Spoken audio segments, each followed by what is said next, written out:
Sabi ng Proverbs 14:23, in all labor there is profit, but idle chatter leads only to poverty.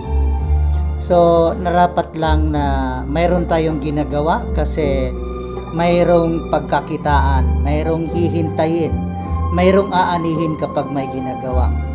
Pero pag puro chismisan ka lang, puro marites lang, anong mapapala mo? Maghihirap ka lang doon dahil wala ka namang 13th month pay, wala ka namang sahod sa pagmamarites, matutrouble ka pa, makakasira ka pa ng pagkakaibigan o mga relasyon ng mga kapitbahay.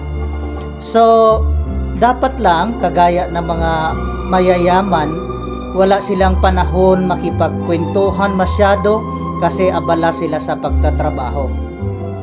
Kung maglibang man sila, nasa lugar, hindi yung puro libang na lang ang nasa isipan.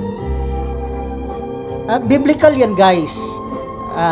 Mayroon nga kasabihan, kapag may itinanim, may aanihin. So narapat lang na lagi tayong nagtatanim, lagi tayong nagtatrabaho. Baliktad nga dito sa Pilipinas, kung sino pa yung walang trabaho, sino pa yung walang income, sila pa yung malakas gumastos at mahilig lang makipagdaldalan. Yung mga tao sa abroad na may kita na nga, ipapahinga na, nag-o-overtime pa. Day off na namin yon, pero nagtatrabaho pa kami extra. Kasi nga, in all labor there is profit. So, kung sabihin nila hindi ka yayaman sa pagtatrabaho, magnegosyo ka, well, pagtatrabaho pa rin yan. Nagsusumikap ka pa din yan. Kahit nga sa ngayon, yung mga vloggers, may mga nagiging successful na, may kumikita, trabaho pa rin ang pagiging vlogger.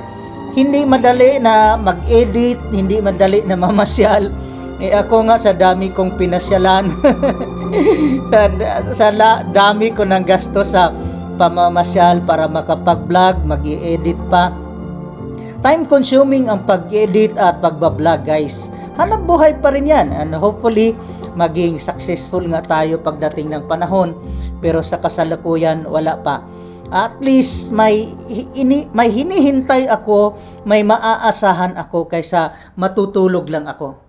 Wala naman akong aanihin kung wala akong gagawin. So, sikap-sikap lang, tiyaga lang, utay-utay.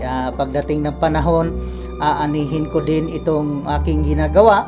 At naninindigan ako sa Proverbs 14:23 na in all labor there is profit, but idle chatter leads only to poverty. Ikaw ba, anong pinagkaabalahan mo?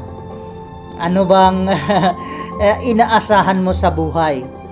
At kung nagustuhan mo ang video na ito, paki-share na lang, pa-follow na rin, at pa-like. Thank you for watching. Hope to see you on my next video, guys.